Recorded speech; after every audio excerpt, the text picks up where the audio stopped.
grande manifestation. On va commencer par vous remercier d'être venu. Oui, merci. Ce qui a été c'est du monde qui s'est arrivé. On vous faire parler. Malheureusement. C'est une solution pour d'être faite va provenir d'une certaine guinéenne. D'autres contributions viendront pour appuyer l'effort national. C'est donc pour contribuer à cet effort national de réconciliation, de prévention, que nous avons plus le droit d'indemnité. Donc, le temps est expliqué. Non seulement par rapport à l'événement, mais également pour l'avenir. Parce que l'avenir de notre pays en dépend. Ce que nous cultivons aujourd'hui, c'est nous va constituer une référence pour les générations à venir. Donc, pour cela, la contribution de chacun est souhaitée. Nous vous remercier. Vous allez nous excuser de vous poser quelques questions. Merci, pas de problème.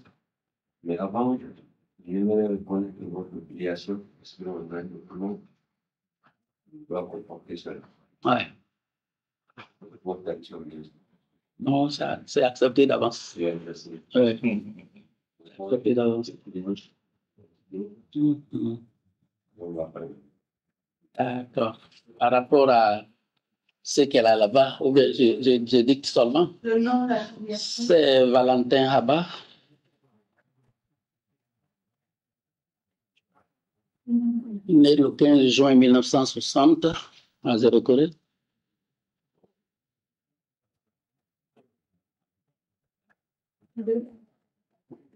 Feu Jean-Pierre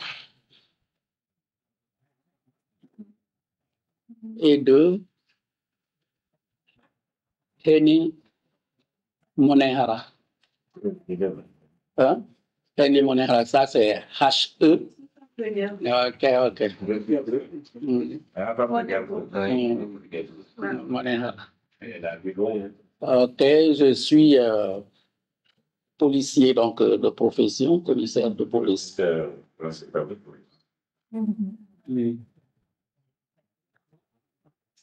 Je réside au kilomètre 36, Sanoya Rai.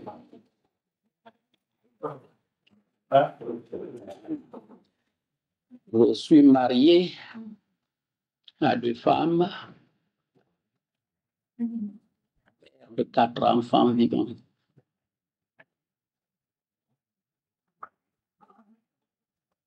Ça y est? Bien. Bien. Le directeur, cela finit. Nous allons vous demander de faire des interventions. Il dit, c'est que vous savez, les événements du 27. Bien.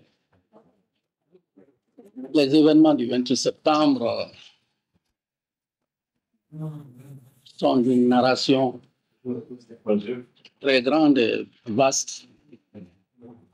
Je ne sais pas comment ça pourrait se faire. J'ai préféré envoyer quelques documents et besoins et ça pourrait intéresser la commission. On va essayer de multiplier pour que vous puissiez l'avoir, malgré que ça soit des documents de confidentialité de police. Mais puisque nous œuvrons à ce que les réalités apparaissent, les services de police ont produit des rapports sur les événements du 28 septembre et que j'ai essayé de faire une collecte que j'ai mis ensemble. Il n'y a que les quelques 5 jours qui restaient dont les éléments n'étaient pas là-dedans. Bon, ça, c'est l'ensemble des notes de renseignements qui ont été traitées par rapport aux différents mouvements de préparation des éléments des forces vives qui étaient impliqués dans ces événements du 28 septembre. Ce qu'il faut reconnaître, il y a quelque chose qui a manqué au service de police, c'est que le milieu n'était pas infiltré réellement par quelqu'un qui puis à la dernière minute nous dire réellement ce qui était en train de se faire. Ça quand même, mais cela ne dépendait pas de nous parce que nous avions été nommés à cette fonction, disons, quelques semaines seulement avant les événements. Donc, on n'avait pas encore une base réellement pour nous permettre de pénétrer les choses. Sinon, il y a eu d'autres informations que nous avions eues à la dernière minute, toujours par rapport à ces préparations. Maintenant, nous sommes en train encore de chercher des explications par rapport à ça, que nous allons essayer de fournir ces informations. Si on finit de les avoir en possession, on pourra vous les communiquer. Donc, bref, les événements du 28 septembre ont commencé par ce que vous connaissez, la manipulation du groupe de contact international qui a poussé petit à petit les hommes politiques à durcir leur position et à piéger le gouvernement, le CNDD. Chaque fois que les gens se retrouvaient, il y a une nouvelle proposition. Chaque fois que le CNDD envoie le pas pour dire on va se comprendre, les gens se retirent, ainsi de suite. Ils ont évolué donc comme ça. Et pendant que cela se faisait, les notes de renseignement dont vous avez ici dans la chronologie des choses, que vous pouvez tirer peut-être quand ça va être, nous allons essayer de refaire pour que vous puissiez avoir votre copie et que vous essayerez de l'exploiter pour un rapport d'ensemble. Donc, pendant que ça se faisait, ces différentes réunions se tenaient. Chaque fois, les gens se retrouvent. Ça, c'est un peu en matière de renseignement, que pour ne pas qu'on dénature un peu les choses, c'est une lecture générale qui peut permettre de tirer quelques phrases là-dedans pour faire la conclusion générale. Mais en ce qui concerne le fait policier de maintien d'ordre sur le terrain,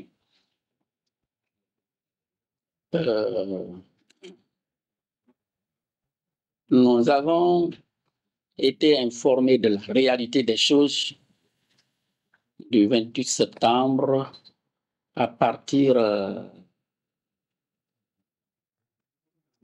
du 20, je ne sais pas, la fête de Tabaski. Avant un peu la fête de Tabaski, la réunion qui a été tenue, ils ont dit à la fin du mois de Carême, ils vont organiser une grande manifestation. L'approche de la fin du mois de Carême, ils ont dit, après la fête de Tabaski, il faut réserver les 6 jours qui suivent, puisque certains érudits du Fouta, après la sortie de Carême, observent 6 jours de jeûne. Ils ont dit donc il faut observer ça. Ça veut dire que juste après ça, la manifestation devait avoir lieu. Donc, ça c'était peut-être le 25, peut-être le 24. Et à l'approche de la chose, il a été défini de retenir le lundi. Et ce lundi correspondait au 28. Donc, nous nous sommes retrouvés et on a fait un dispositif de sécurité. Le dispositif de sécurité, je n'ai pas envoyé ces copies, je vais les envoyer si ça peut vous servir. On a fait un dispositif de sécurité qui correspond à ce qu'on a un peu traditionnellement ici. Dans ce dispositif, il y a tous les points sensibles de la ville. Et généralement, à Conakry, ce n'est pas caché. Les points sensibles, c'est les grands ronds-points que nous avons ici. Ça, c'est lié au fait que l'urbanisation de la ville n'est pas très développée à l'intérieur du quartier. Donc, les points de regroupement, c'est les grands ronds-points. Donc, ces ronds-points, en prenant principalement les 2 voies, la route des Princes et la route du Niger, qu'on appelle couramment autoroute. Nous avons donc mis des dispositions. Ces dispositions, au maximum, correspondaient à une section qui, à peu près, ça fait 45 personnes. Mais en réalité, ce n'était pas les 45 parce que nous avions mis, par exemple, 2 pick-up. Les 2 pick-up à raison de 12 par pick-up, ça fait 24. Donc, c'était ce dispositif-là qui était planifié à ces différents ronds-points. La consigne a été que de ne pas permettre aux gens de venir vers un point de rassemblement n'importe où, d'empêcher tout groupe qui sortirait massivement pour se mobiliser, pour se diriger vers quoi que ce soit. Donc, les intéressés étaient à ces différents points. La mise en place, c'était à 5 heures du matin. Et le contrôle par la coordination, c'était à 6h00. Il y a même certains points, à partir de 4h30, les éléments étaient déjà préparés pour rejoindre les lieux. Et cette mise en place a eu effectivement lieu. Dans la matinée donc, du 28, les gens étant chacun à son poste de contrôle,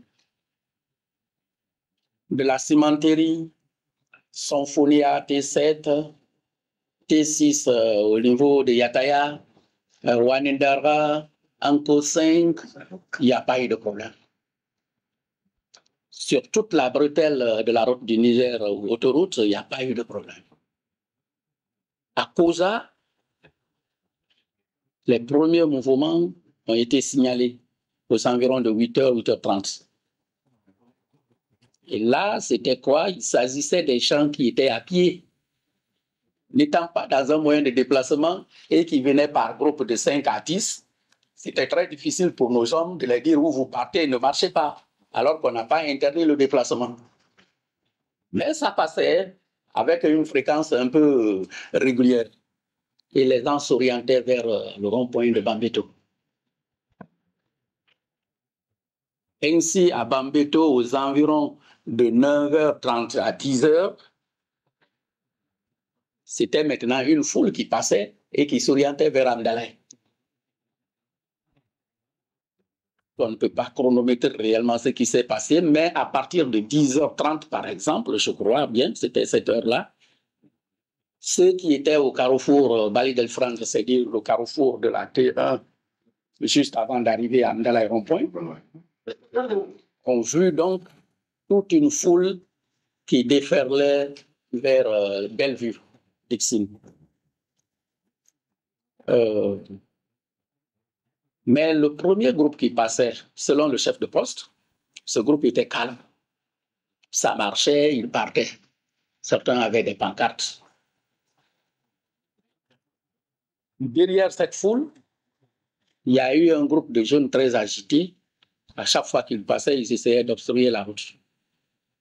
Ils envoyaient les cailloux, les morceaux de bois, tout ce qui peut empêcher les gens de continuer à utiliser la route.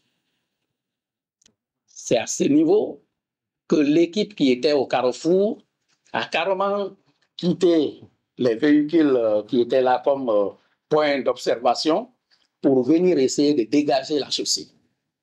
Belleville. Non, au carrefour Bali de France.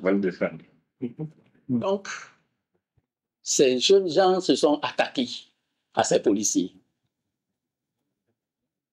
Et en pareille circonstance, c'est une surprise. Ça fait la débandade. Parce que d'abord, le véhicule était un peu au retrait, c'était sur les trottoirs. Et les policiers étaient venus là pour dégager la chose. Donc, ils ont cherché à se rassembler. Mais quand ils se sont rassemblés, il n'y avait même pas eu la possibilité de se défendre. Dans les rangs de ces policiers, ce jour, il y a eu 3 blessés à ce point précis. Et la foule a poussé une fourgonnette qui était là-bas parce qu'il y avait un pick-up et une fourgonnette. Ils ont poussé la fourgonnette dans le trottoir, le caniveau.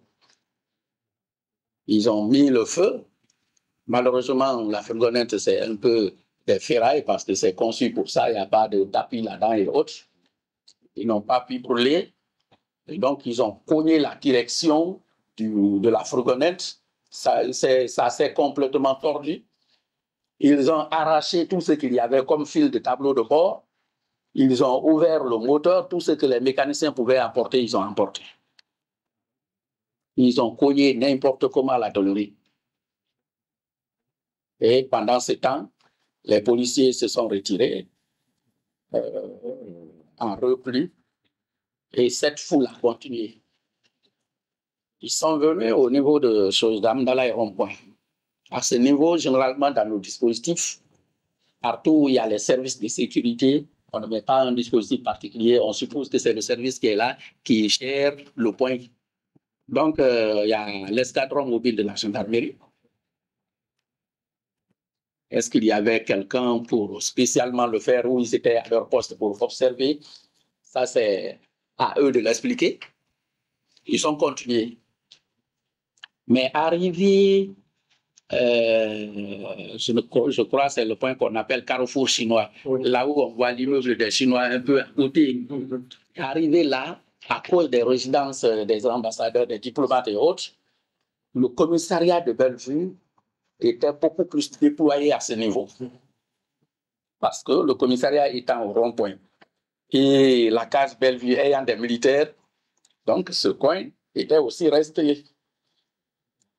Arrivés à ce niveau, ils se sont attaqués à ces policiers. Mais c'est qu'au moment où ils venaient là, maintenant, la foule était très violente. Les projectiles les dévançaient. Les policiers ont replié. Et là, ce carrefour chinois est à peu près à 150 mètres du siège de l'UFDJ.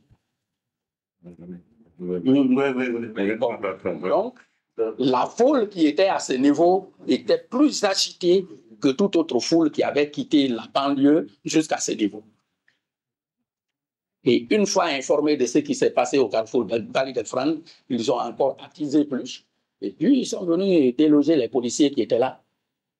C'est avec cette allure-là qu'ils sont venus au niveau du commissariat central de Bellevue. Et arrivés là, ils ont pourchassé les policiers. Les policiers sont rentrés, ils les ont suivis. Et comme le mur de la cour n'est pas encore fini, il y a des issues derrière. Ces policiers ont donc continué, ils ont traversé la cour. Donc le commissariat est revenu à ces manifestants. Ils se sont introduits là-dedans. Et ils ont commencé d'abord à enlever tout ce qu'ils trouvaient. Ordinateur, machine dactylographique, et puis ils ont défoncé le violon, tout ce qui était là-dedans. Ils se sont attaqués au bureau du commandant de peloton qui était très bien fermé parce que là, ils cherchaient à savoir qu'est-ce qu'il y a dedans. Les gens avaient beaucoup fermé parce qu'il y avait même des garde-fous à en faire là. Et de l'autre côté, il y avait une fenêtre vitrée. Donc, ils ont cherché à savoir qu'est-ce qu'il y avait dedans. Ils ont arraché les battants. Ils ont cassé les portes vitrées, ils sont rentrés. Et c'est là qu'il y avait les armes. Il y avait les PMAK, il y avait les pougas qui nous permettent de lancer les grenades. Donc, ils ont pris tout ça, les menottes, ils ont tout pris. Ils ne se sont pas arrêtés là, ils ont mis le feu dans le reste du bureau. Mais tout ce feu a été réellement attisé, la flamme était très grande quand ils sont rentrés dans la cave des archives, là où il y avait les fonds de dossier des cartes d'identité. Ils ont mis le feu là-dedans. Mais là, il faut voir le mur. Vous savez que le bâtiment, c'est comme si c'était un bâtiment à immeuble, un chantier. Les gens se sont arrêtés au niveau de la première dalle. Oui. Le feu qu'ils ont mis ce jour a fissuré cette dalle de gauche à droite.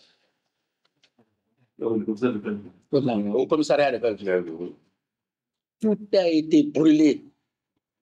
Dans la cour, il y avait même le véhicule du commissaire qui a été brûlé. Il y a donc tout ça, 5 véhicules.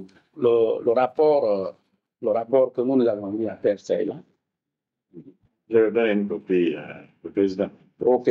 Donc, ouais. Ok, ok. Je vais laisser une copie de ça à la commission ici. Voilà. Voilà. Donc, ça, c'est le rapport de police autour de tout. Parce que ce que je fais, c'est un peu en ramasser, mais vous allez voir un peu plus de détails juste au moment où on arrêtait ce que la police a pu voir dans l'évolution du dossier. Donc, quand ils ont fini avec ça, ils sont sortis là. Ils ont continué, mais cette fois-ci, ils sont rentrés dans ce carrefour, dans ce quartier, certains appellent Camélia de l'autre côté, par-ci, par-là. Entre-temps, j'étais arrivé à mon bureau à Folia, j'ai été appelé pour me dire il y a un envahissement de la terrasse du 28 septembre.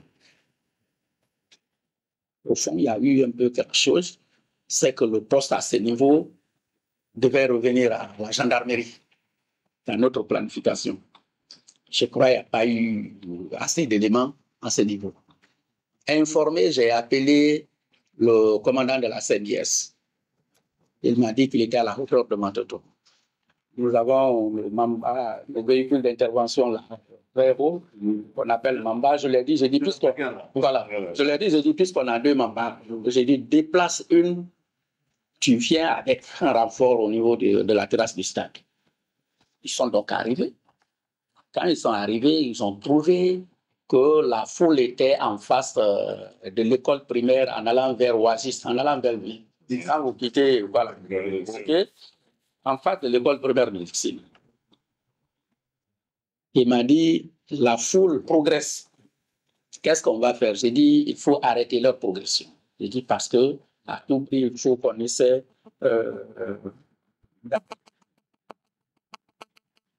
à ce que les gens atteignent le 28 septembre. Mais au moment où il s'approchait, il a vu le ministre anti-drogue qui était là, Thiebro. Et il a commencé à parler avec les jeunes. C'est ce que vous voyez en image. Il a essayé de les sensibiliser. Quand il m'en a parlé, je lui ai dit, suivez-le. Il m'a dit non, ça ne va pas aboutir. Vous avez l'expérience, ces gens, on ne peut pas négocier avec eux. Je lui ai dit, oui, mais Thiebro est une haute autorité de l'État. C'est un membre du CNDD, c'est un ministre. Je dis, quand il parle, tu n'as pas droit à le charger. J'ai dit, tu le laisses, il finit. J'ai dit, si au moins là où il était, la tension était un peu apaisée, j'allais te dire, passe-le le téléphone. Je dis, mais on ne peut pas le couper la parole. Je dis, laisse-le. Donc, cela a été fait. Et malheureusement, comme le commandant de la CMS l'a dit, il n'a pas terminé ses interventions. Les gens se sont attaqués à lui. Nul était le fait qu'eux, ils le suivaient de très près. Il allait être lapidé sur cet endroit, lynché proprement. Alors, quand ils ont commencé à l'envahir, certains envoyaient la main comme ça pour le toucher. Il m'a dit, directeur, ça ne va pas. J'ai dit, oui, arrache-le du milieu. Pour l'enlever, il a fallu des grenades. C'est dans la fumée qu'ils ont enlevé Thiebro. Et alors, Thiebro enlevé de là, il est venu. Entre-temps, quelqu'un est venu lui dire, il y a des leaders qui sont de l'autre côté. Ça, c'est juste à la limite de Fondis. En venant vers le premier petit portail avant le grand portail de l'université, c'est à ce niveau-là que ces leaders étaient arrivés. Le petit portail devait être là, quelques 40 mètres. Et ils étaient par là du côté Fondis. Thiebro est revenu les voir. Ça, c'est ce que tout le monde a entendu sur les radios, c'est ce qui s'est passé. La foule qui était de l'autre côté a été très agitée. Toute cette histoire-là est partie du fait qu'il n'y avait pas l'équipement réel de maintien d'ordre. La police n'avait qu'une petite quantité de grenades lacrymogènes. Donc, ce premier mouvement entre les policiers et ces manifestants, le petit stop qui était là était fini. On a renforcé l'équipe au niveau de la terrasse, mais les gens étaient là physiquement, sans moyens. La foule a dû observer 1 heure de temps avant de se rendre compte, ou peut-être quelqu'un infiltré dans le milieu a dû leur dire, nous n'avons aucun moyen. Et alors, la foule est revenue en charge. Pendant ce temps, les leaders, eux, avaient tendance à accepter, replier et peut-être chercher à s'adresser aux manifestants, je ne sais pas. Parce que de ce côté, après la grande discussion avec Thiobro, les choses, les dons, les élans commençaient à changer un tout petit peu. Mais la foule qui était de l'autre côté est venue de plus belle sur les agents qui étaient là, policiers et gendarmes. Ça, c'était... Ils ont commencé à caillasser tout le monde, cailloux, projectiles de n'importe quelle origine, on ne peut pas décrire. Et je voyais même le bois de chauffage, les Kinsey et autres là, oui, avec les manifestants. Je me suis approché des gens, j'ai dit, mais vous fuyez de ces gens, pourquoi? À ça, c'est à l'unisson que j'ai été répondu. On va agir avec quoi? Donc, je me suis retiré. J'ai foncé directement au magasin de la sécurité, là où il y avait les grenades. Je suis allé, qu'est-ce que j'ai trouvé? 50 grenades pour tout ce pays. J'ai pris les 50 grenades. Avant que je ne revienne, j'ai retrouvé tous nos hommes de maintien d'ordre au rond-point, non, au carrefour de la cité minière, à la Royal Dixon, bon, disons, je les ai retrouvés à la sortie du Camboiro, qui est plus indicable facilement. C'est là que je les ai retrouvés tous, jusqu'au rond-point de Donka. J'ai demandé de quoi il s'agit au commandant. Ce dernier m'a dit, il m'a dit, ah, ce qui s'est passé, oui, alors. Oui, rappelez-moi là, rappelez-moi. Donc, quand ce dernier m'a dit, vraiment, on ne peut pas tenir. Il dit, les gens n'ont pas les moyens. Et voilà, la foule est devenue très agitée. J'ai posé le carton des 50 grenades à côté. Mais j'ai vu l'homme qui était complètement abattu, moralement. De quoi? Moralement. Alors, je me suis arrêté. Chose bafouée. Je me suis arrêté. Et quelques instants, c'est le chef d'état-major général qui m'appelle, des armées, de venir en réunion rapidement à Sojo-Camp Samour. J'ai rebrouché chemin, nous sommes allés donc en réunion d'état-major au Camp Samour. On a discuté des mesures et des dispositions qu'il fallait prendre. Et enfin, quand nous sortons de la salle de réunion, le même bafoué m'a appelé. Il me dit, je dis oui, il dit, ça y est, des coups de feu sont partis. J'ai dit vers où? Il me dit vers le stade. J'ai dit, ah, bafoué. J'ai dit, ça va être autre chose. J'ai dit, tu es où?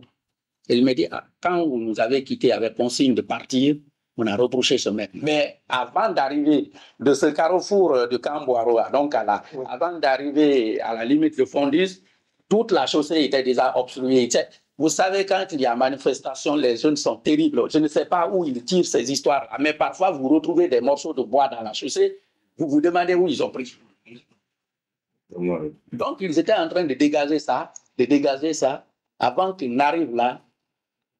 C'était pas. Alors, pour la deuxième fois que je l'ai appelé, je lui ai dit, tu es à quel niveau? Il m'a indiqué ça. J'ai dit, Bafoué, rends-toi sur les lieux. J'ai dit, j'arrive. Continuez donc. Moi, je suis arrivé, c'est quand nous sommes arrivés vers le portail de l'université, que j'ai vu 2 pick-up antidrogue. Devant, il y avait le ministre Thibault. Derrière, il y avait un pick-up. Il m'a fait signe de rebrousser le chemin. Moi, je lui ai demandé de garer. Donc, il a garé en face de l'arrêt bus, là où le fou a rempli les choses là. J'ai fait le tour derrière et je suis revenu garer aussi mon véhicule à côté. Je suis descendu. Il m'a dit, DG, ça ne va pas, tout est mélangé. J'ai dit, où tu vas? Il me dit, c'est le Dalin qui est derrière là, je l'amène à l'hôpital. J'ai jeté coup d'œil, j'ai vu c'est le Dalin dans le véhicule. Il était avec un deuxième, mais je n'ai pas identifié le deuxième parce qu'on était tous sous tension. D'ailleurs, c'est le Dalin, s'il s'était rendu en costume ou cravate sur le terrain, je ne sais pas, mais je l'ai vu en t-shirt, sous-vêtements comme ça, mais un peu de friperie, couleur sang. Quelqu'un qui était à côté de moi, je ne sais pas qui, il a. J'ai dit de garer. J'ai dit, qu'est-ce qu'on fait? J'ai dit, en pareille circonstance, il nous faut être sur les lieux. J'ai dit, parce que beaucoup de choses peuvent se passer. Donc, j'ai vu que les autres avaient peur. On a discuté, on ne s'est pas compris. Nous avons donc rebrouché chemin jusqu'au camp Samori. Pendant que, quand on s'est arrêté de parler, Thibault avait continué, on ne sait pas, je crois, c'est après, il était parti vers Clinique Pasteur. Arrivé, rapidement, nous avons discuté les choses et on a demandé à ce que le train trouve des camions qui se transportent là pour la récupération des corps. Le terme militaire. Et pendant ce temps, quand nous sommes arrivés, c'est moi qui ai dit, j'ai dit, il ne faut pas que les traces soient effacées. C'est maintenant là pour nous l'occasion d'aller voir. Donc, nous sommes venus avec 2 camions militaires. Arrivés, on a donc ordonné la récupération des corps.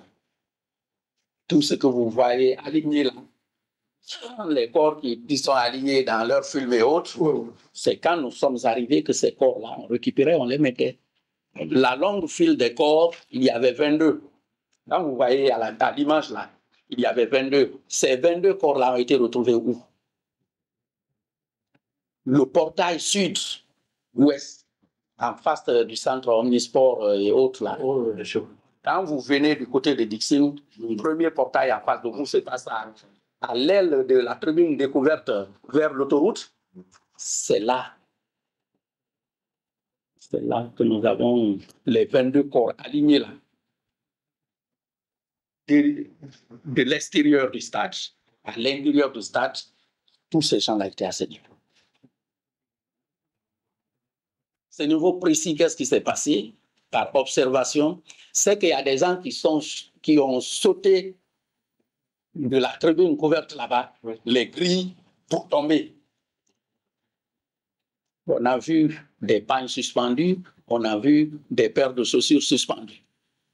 Il y avait même une dame là-dedans, une grosse omelette là où elle est tombée, elle n'a pas bougé, elle est restée là. Et puisque tout le monde voulait sortir, la pression, la compression, les bousculades, bon, c'était ça. Donc, on a ordonné, les corps ont été alignés. Deuxième point où il y avait assez de corps, quand vous venez au portail d'entrée du côté de la grâce de Dixon, là, il y a la guichetière qui est là. À côté de la guichetière, il y a un portail qui communique au stade annexe. Alors, c'était là aussi. Mais c'est que le phénomène de la foule est très compliqué. Le portail qui est du côté de la commune de Dixon a été complètement arraché. Le portail qui est là où je parle, là, du stade annexe, ça également. Donc, les corps ont été ramassés en grande partie à ces 2 points. Et à l'intérieur, derrière le stade de basket et autres, sous les manguiers quelque part du côté un peu de l'université, il y a eu 3 corps, je crois, qui ont été ramassés. Là également, c'est comment faire. C'est que lorsque Thiebro a parlé avec ces leaders-là, ce que j'ai entendu dire, je n'ai pas vu. Jean-Marie n'était pas dans le groupe de ces leaders. Ce que j'ai entendu. Ou s'il était dans le groupe, il a dû replier un peu vite. La foule qui était de l'autre côté de Racine attendait à ce qu'il y ait un leader par devant pour accéder à l'intérieur du stade. Bon, ça m'a été rapporté par le commandant de peloton du commissariat du stade que c'est Jean-Marie qui serait venu. Il a contourné le stade du côté autoroute, venu par le côté de Farmanguiné. Et quand il s'est retrouvé vers la commune, il a été pris en premier lieu en triomphe par les citoyens.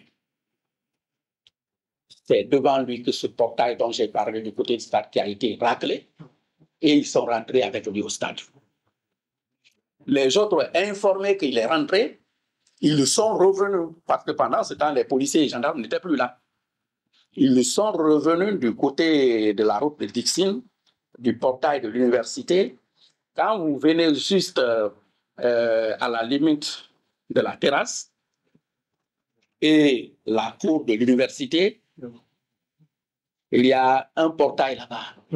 Il paraît que dans le plan de la conception du stade, c'était par là la rentrée des officiels. Cette route-là est bitumée jusque derrière la tribune couverte. C'est ce portail-là qui a été arraché. Parce que ce portail, il y a longtemps, les gens n'ouvrent pas. Il y a même des commerçants qui sont à côté.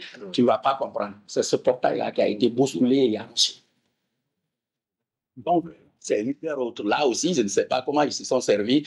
Ils ont commencé à se retrouver au stade. L'accès au stade aussi, c'était par ce système-là.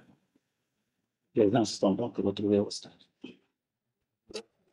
Bref, dans tout le parcours, c'était ça. Mais l'accès de tous les manifestants s'est fait à partir de tous les niveaux. Il y en a qui ont grimpé les murs, par-ci, par-là, et puis ils se sont retrouvés là.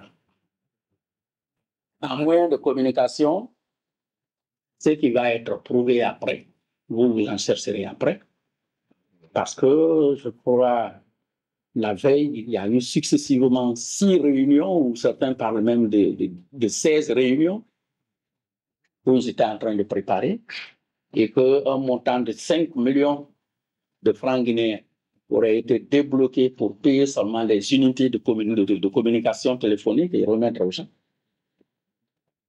Donc, ça s'est donc passé comme ça.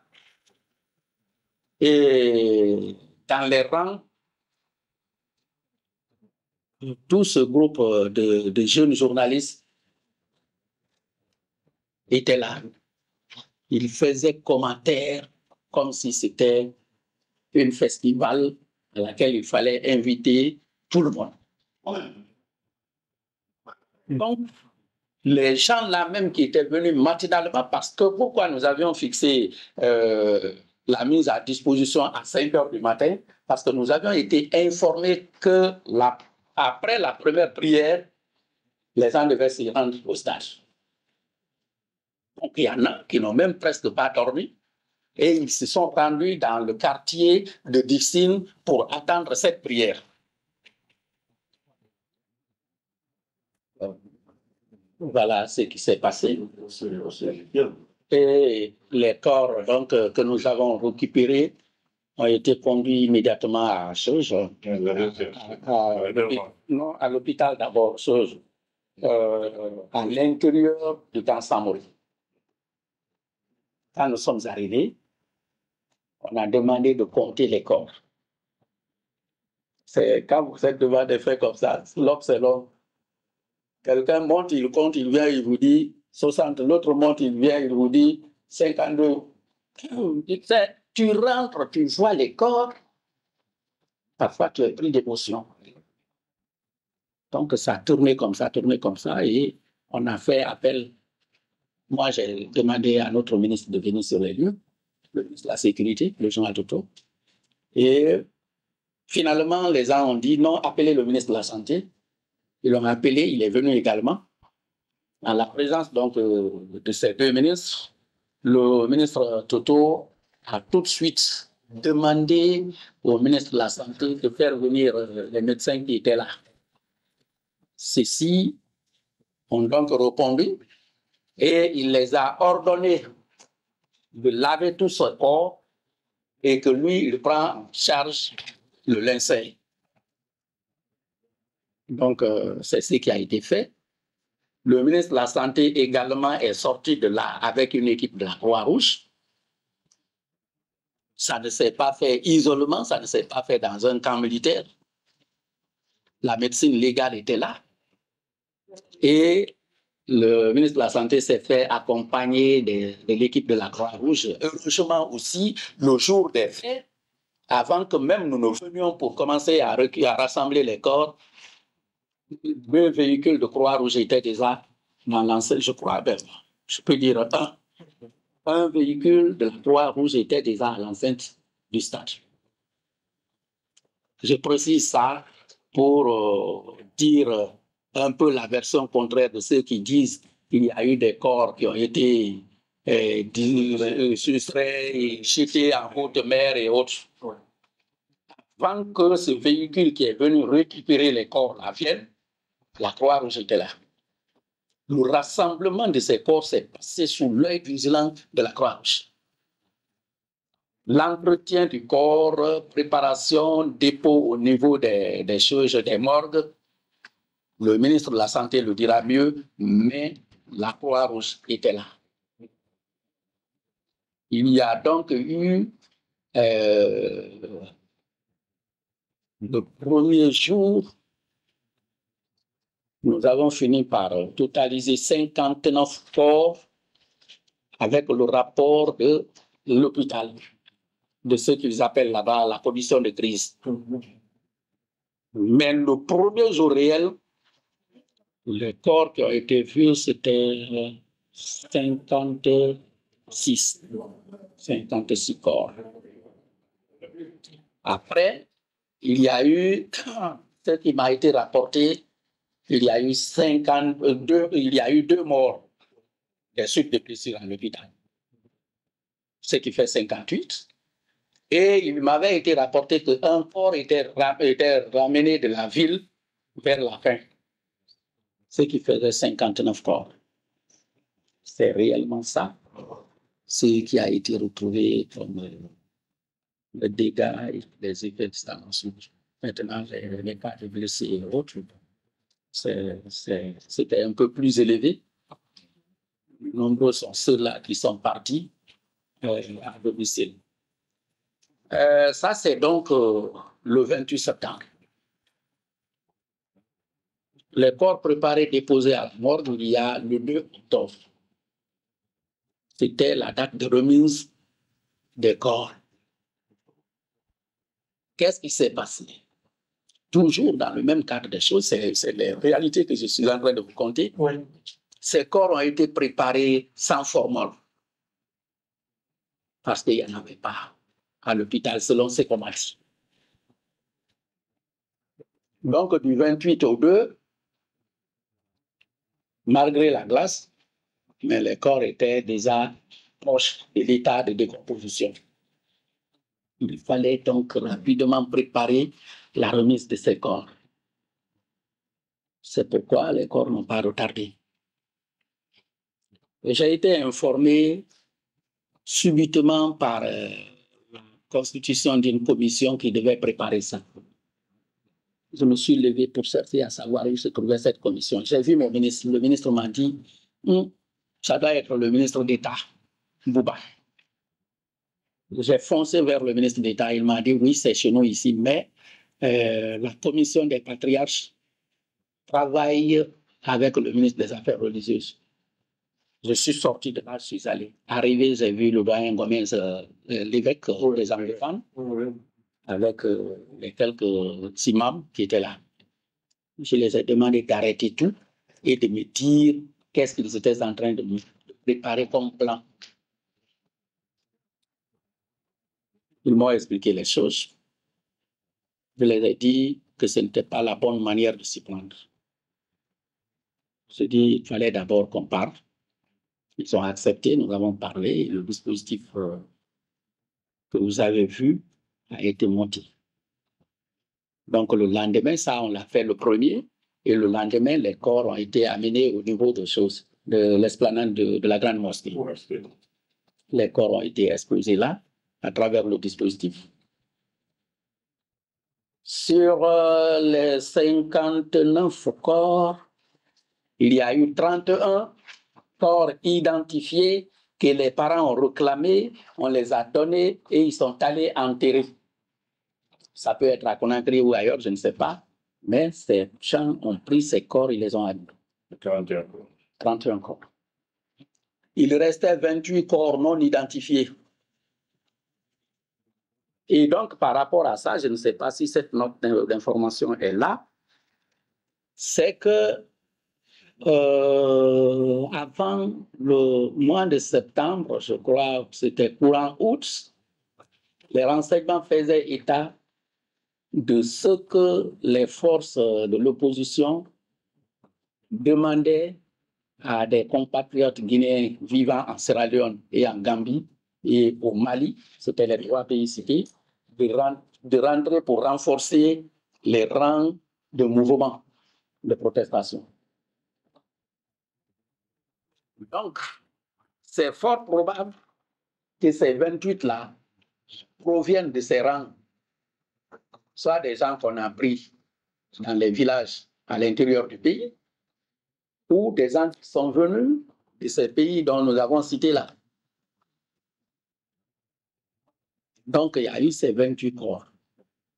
Et donc, nous avons demandé à la grande mosquée de prendre toutes les dispositions avec l'assistance des services de sécurité qui étaient la police et gendarmerie pour procéder à leur inhumation. Ces 28 corps ont été inhumés donc au cimetière de Cameroun et dans les conditions normales d'inhumation. Je crois que, bref, c'est ce que je pourrais vous dire. Merci, Monsieur le Président. Mali, Sierra Leone, oui. Oui, Gambie. Monsieur le Directeur, est-ce que nous pouvons connaître le nombre des actifs que vous avez déployés sur le terrain? Je vais vous envoyer ça. C'était 1200. Théoriquement, 1200. Théoriquement. Mais pratiquement, ça n'a pas tellement atteint ça. Mais l'effectif théorique, c'était 1200. Et qui était le chef d'opération? Bon, le chef d'opération, c'est par rapport à ces zones, chaque zone a son chef. Vous savez, nous avons les cantonnements de compagnies d'intervention. Il y a un cantonnement qui est à la cimenterie, à Anko 5, à Anta, à Bambeto et à Cameroun. Ici, il y a deux compagnies. Ben, en fait, à chaque unité a son chef. Bon, après, le gouvernement, est-ce que vous vous rendez compte de l'utilisation du matériel? Le matériel d'intervention? Oui, c'est ce que je vous dis, mais il n'y en avait pas. Oui, vous avez envoyé les 50 renforcés parce que... Non, les 50 n'ont plus été utilisés. C'est quand ils cherchaient à dégager la chaussée, ils partaient, qu'il y a eu ça. Les 50 derniers que j'ai envoyés, ça n'a pas été utilisé. Il y avait quelques grenades qui étaient avec eux. Certains services avaient 5, d'autres 6, d'autres 4. Bon, c'est ça même que j'ai dit, quand les gens se sont retrouvés au stade, là, le peu qu'ils avaient, ils ont tout jeté là-bas. Très suffisant.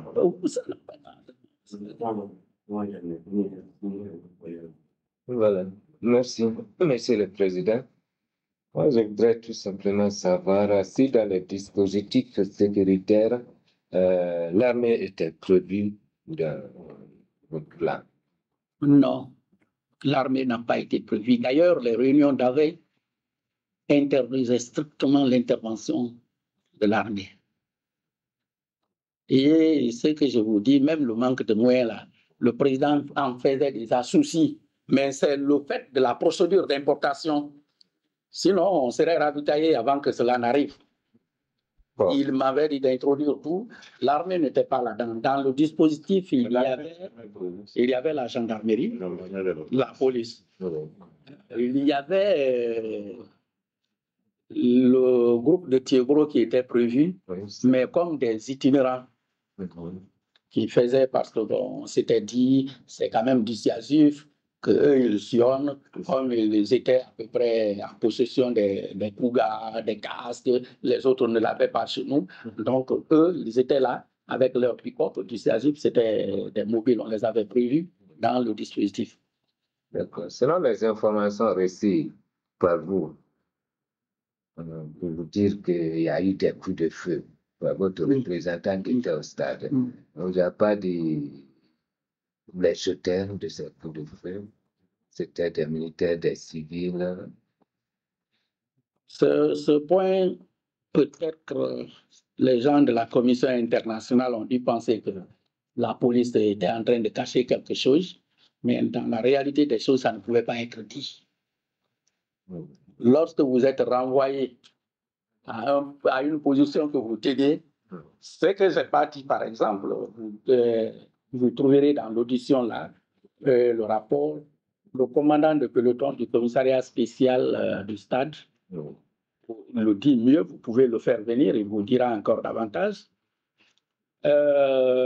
Ils étaient là quand la foule a commencé à venir. Avec l'esprit de policiers, ils se sont retrouvés, ils se sont dit qu'est-ce qu'on va faire? Ils ont dit enlevez les tenues, mettez-vous en civil. C'est ça, déguisé. Ils se sont mis en civil. Malheureusement, ils ont laissé les tenues suspendues ensemble. Ces gens sont venus là quand ils ont trouvé que les tenues étaient mises ensemble quelque part. Ils ont compris aussi que les policiers étaient parmi eux. Ils ont d'abord ramassé toutes ces tenues-là, allé mettre le feu là-dedans. Et ils sont ressortis à la recherche de ces policiers. Certains ont pris position du mur parce que là-bas aussi c'est une dalle. Ils sont montés sur ces dalles et s'arrêtaient pour observation. Donc ces policiers qui devaient rester là pour suivre le reste ont pris la tangente. Ce qui nous a coupé réellement de l'explication en détail de ce qui s'est passé. Le commissaire central était caché quelque part. Après, il son téléphone, sa batterie s'est éteinte. Il ne pouvait plus le joindre. Parce que, qu'est-ce qui nous amène à poser cette question? Le policier Tchad, lieutenant Tchad, qui était censé nous donner ces informations, déclare n'avoir rien suivi à ce niveau. Et puisque vous avez déjà un représentant au stade qui vous communique au fur et à mesure des acteurs, des événements, c'est pourquoi nous voudrions savoir. Dia ne pouvait rien savoir du stade. Dia, il était où? Dia était au rond-point de Dixie. Il était le seul commissaire qui était resté pendant que les autres ont été déployés. C'était lui l'officier chargé des cartes d'identité. C'est ça. Le commissariat central. Donc il était là-dedans. Les autres qui étaient dehors sont venus contourner le bâtiment, ils se sont évadés. Mais lui, il était là-dedans, il ne savait pas qu'est-ce qui se passait dehors. C'est pourquoi il a été surpris là-dedans. Et il a été lynché, il a fallu qu'on l'amène à l'hôpital. Là, le stade est loin de l'endroit même. L'autre côté, je vous dis, moi-même, j'étais là. Si on était resté, moi-même, je n'allais pas dire quelqu'un m'a rapporté. J'allais vous dire ce qui s'est passé. On était tous là. Mais c'est que personne ne pouvait supporter par manque de moyens. C'est ce qui a fait ce repli. Et c'est après leur repli que les gens sont rentrés. Et derrière ceux qui sont rentrés, les tous sont arrivés. Bon, au niveau des corps qui étaient regroupés là, alignés, vous n'avez pas constaté des morts par arme blanche ou autre? Oui, bon, vous savez que ça se décrit médicalement. Mais moi, à vue d'œil, c'est un corps que j'ai identifié comme étant atteint par balle, parce que là, il y avait une plaie circulaire ici au niveau de la poitrine. Et au moment où nous sommes venus, le sang sortait. Là, je n'avais pas besoin d'un technicien pour dire qu'il a été atteint de VAR. Les autres corps n'étaient pas imbibés de sang. La plupart, c'est comme des gens qui dormaient. C'est pourquoi je vous dis, l'émotion était là. C'était des jeunes gens, et comme ça a été très matinal, la plupart étaient venus même en pyjama, en survêtement, hein? Pas très bien, grandement habillés là. Ils étaient venus en tenue de sport. Et tu les trouvais comme ça, comme ça. C'est par après qu'on vous dira, mais je réserve ça aux corps médicaux, c'est par après qu'on nous a dit qu'il y avait, je crois, 4 morts par balle, d'autres ont dit 7 morts par balle. Je crois que le rapport de la Croix-Rouge donne beaucoup plus de précision. Parce que la Croix-Rouge a déjà commencé à faire sortir un rapport confidentiel. Le terme de cette prison. C'est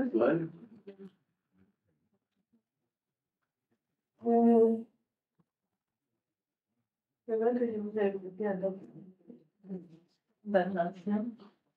Je voudrais savoir, est-ce que vous vous êtes intéressé un peu sur comment le portail a été ouvert? Parce qu'on a plusieurs versions, on veut savoir si finalement la police a pu savoir comment ça a été ouvert. Le portail.